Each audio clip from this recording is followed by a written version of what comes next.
Hello, literates. Welcome back to Writer's Ambition. I'm Britt Riderly, and for those of you who've been hanging in since episode 1, use a real one. And for those of you who are just finding my humble channel, welcome. We hope you stay a while. So, last video I talked about my sort of journey through my journey through Black stories, and I sort of went over sort of like the stages or the waves of how I got my feet under me for it. So I alluded to the fact that, I found some stories that really helped me to see the different facets of Black storytelling and Black narratives. And I thought I would share a few with you today. And they're in 3 different genres. So let's just hop in because we know these episodes will be over enough. So the first one is called Song of Solomon by Toni Morrison. I would put this in the classics section. You can't tell me Toni Morrison ain't classic, and so I said what I said. It depends on what bookstore or library you're in. You might find her in the African American literature section, but whatever, she's classic. So this book, and we match, but this book, especially after reading Beloved and The Bluest Eye, really was just a relief, honestly. And also, though, surprised me because I laughed a lot. Like, Corinthians, his sister, so the main character's name is Milkman. The reason for his name is just like, and then his sister Corinthians is funny as heck. His aunt Pilot, I love her. Oh, I love Pilot. And the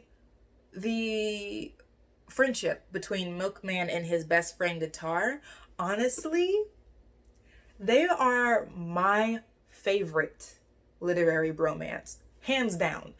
And I was surprised to find a bromance in Song of Solomon and Toni Morrison. So I just think about that term.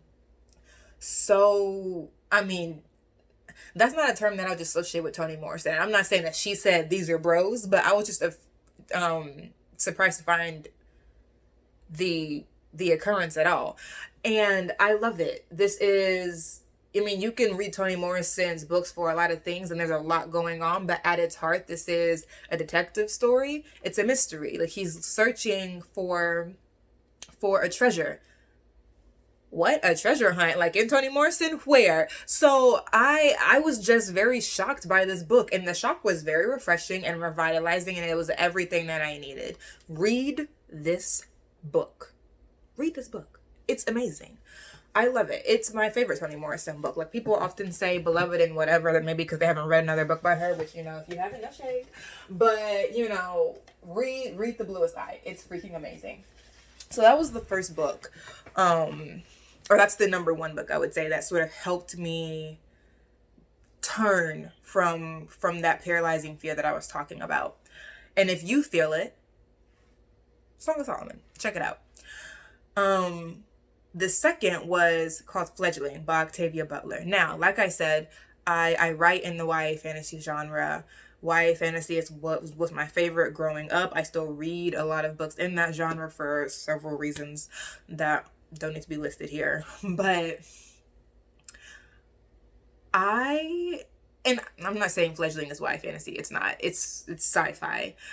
But I was just, all these books shocked me in different ways. That shocked me because I thought that, after 2 books, that Toni Morrison was that writer who, you go to, with soft steps, and you still do. But I didn't expect to laugh out loud from her before I read Song of Solomon, and I did.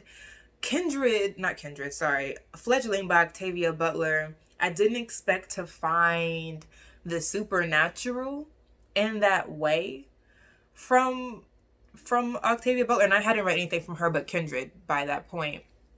But I was just awed by Black vampires. I had not seen it. Stephanie Meyers didn't write it. So I was just like, oh, Black vampires, oh my gosh. And it's so cool the way she goes about describing these vampires, because you're not even sure at first exactly what's going on. And it was just, it made me curious because, like I said, you can't really tell at first what's going on, that they're vampires. You're just like, okay, so there's this girl. Okay, so she's in a cave. And the way it describes her first few moments of wakenness, she's still a little groggy, so the perspective is off and you're not really sure what's going on or what she's experiencing, but you have a sinking feeling, and then you're like, oh. And that was lovely. That feeling that I was discovering something, and that it was something as cool and familiar as vampires, but done in a new way, and I just thoroughly enjoyed myself. So I would really recommend Fledgling by Octavia Butler. Is published posthumously. It's posted in 2005, and she was already an ancestor by then. It's well worth your money and your time, though. I love that book, and I'm really, really thankful to it for showing me the supernatural in a way that I was really looking for and didn't think I was going to find. So the third and final book is, or it's more like a series, is called the McLean Brothers series by Alexandria House, which I've referenced in a previous video at some point. I'm sure I have. And this is in the contemporary romance genre. This book didn't shock me. Well, it sort of did, because here's the thing. I had my own set of fears, I already discussed in the previous video, about Black stories in the sort of literary genre. But I had my own concerns. It wasn't a fear, but it was a concern about representation of Black love, and that it was always going to be some sort of trashy side chick thing. And no shade. Because it's not like those experiences happen too. Like, people have affairs, people be in illicit relationships. It is what it is. And if the book is well written, whatever. I was looking through Audible and I found a couple of titles: When My Soul Met a Thug by Jessica Watkins, Spoiled Rotten by Brandy Johnson, Secrets of a Kept Chick by Ambria Davis. And I was like, I don't want to read those books, because I was afraid it was going to have all of the negative tropes of Black women, Black men, and the Black family that have been circulating since, pick a day, go as far back as you would like. Certainly since 1965, when David Moynihan published his report on the Negro family problems in America, or whatever the heck, that argued a supremely culturalist argument about how Black women were destroying the Black family. We don't have time for that. But that's what I was afraid that I was going to see. It's just reproductions of that. Now again, and these books got good reviews on Audible for the most part, from what I remember. And I didn't read them because that's just not what I want to read, because I have to study those different tropes in my everyday life for work. And I don't really feel like reading them. But they got good reviews on Audible, so I don't doubt that they're good books. And no shade to the authors that write them. We need a plethora of stories. My concern was that was going to be all that was written. And so I was really, really happy to find Alexandria House, D.A. Young, Talia Hibbert, to find writers who were writing about strong Black families that were about nurturing. And so when I found the McLean Brothers series, I was super, super pumped to find a series about brothers who stuck together, who loved their parents, whose parents taking care of them, who had extended family, and who the extended family was like part of the story and the entire series. And it was great. It felt like a really big world to be welcomed into, and it was super warm and comforting and familiar. And so I loved it. I felt really embraced, and I just recommend it to you. So those are the 3 books that helped me change my orientation to Black stories. I hope that you find them entertaining and intriguing as well. Speaking of Black stories that I hope you find intriguing, let's check in on Eliza Black and her motley crew. It's story time. 28. Can she still fly? Can she still be fly with wings that tremble? After Jane Michelle. Key only finds Eliza quickly because someone else is following a little girl. One of the neighbors must have seen her escape after all. A child climbing out of a window isn't super inconspicuous, Key thinks wryly. He's got to be a Snatcher trainee. The gray clothes covering every inch of skin give him away. He can't be much more than her 15 years, a fresh recruit if the very slight muscle definition is any indication. Doesn't mean a 5-year-old can take him. Run, Eliza, Key begs, because she may have successfully projected her mind, but she's not confident she could make it back to Rain in time if the girl actually gets into trouble. Eliza! Ollie Ollie oxen free! Key and the Snatcher in training look down the road to see a black boy about 10, Key guesses from his height. Short dreadlocks fan about his face as he turns in frantic circles. Laz! Eliza renews her speed, waving her arms beseechingly. Get him, Laz! Help me! Key sees the exact moment that the kid Snatcher determines to take the boy out rather than lose his quarry. He doesn't think about the consequences, just swoops down, streaks past the girl, and slams into the boy, burrowing into his mind. It's immediate turmoil. She's sure the boy, Laz, Eliza called him, screams, but Key is assaulted by colors in a smothering pressure. Get out!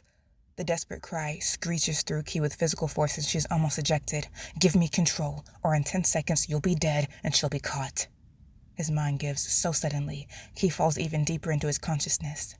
Deeper than she's ever been when practicing on Ma Rain or Locke. Shoving the concern and Laz's sentience out of her way, Key shouts through Laz's mouth and charges the gray-clad figure bearing down on him with a wicked sickle raised high. She barrels into the Snatcher's chest, dislocating Laz's shoulder with the force. Remembering Rain's training, she scrambles to wrench the blade from surprised hands and takes her opponent out before the fight can even begin. Don't kill him! Laz wails, arresting Key's strike. She wrests control of the arm back, but the distraction gives the Snatcher time to recover. He kicks them off, yanking the sickle from their grip. Wheezing, Key dives away from a fatal swing and rolls to Laz's feet. You and Eliza aren't getting out of this anyway but over his dead body, Key snarls at Laz. But stay down! Key sidesteps the sickle and drops down to kick the Snatcher's feet from under him. He crashes to his back. Before Laz can realize what she's doing, Key seizes the sickle from the Snatcher's loosened grip and drags the curved blade across his exposed neck. Hot blood spurts across Laz's face. His entire psyche rears back in horror and revulsion, then goes completely dark. Laz? Key asks aloud. No answer. All of Ma Rain's warnings about shocking a host soul come back siren trill. But Eliza isn't home yet, and a lot of lives rest on that.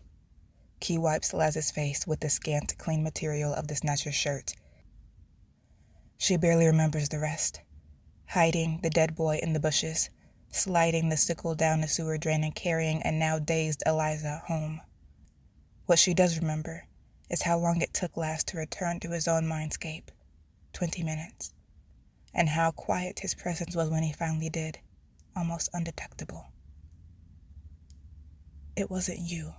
I did it, Key says, and the silence stretches on for so long that she thinks that he won't reply at all. As she withdraws from his mind, he whispers, but the blood was on my hands. Key hurries back to the safe house to report everything to Ma Rain. Good, she sighs after Key is finally finished. Except, she grimaces and tries to shrink from Ma Rain's sharp look. Except I couldn't completely get out of his head, she admits. A part of me is still in there, seeing everything, feeling everything. I just hit it deep, so he wouldn't notice. Rain considers this for a short time, then lifts Key's head. A happy accident. Reach your full potential every Tuesday with Britt Ratterly's Writer's Ambition, then embrace adventure every Tuesday, Wednesday, and Thursday with Eliza Black. Don't leave us hanging. We'll see you soon.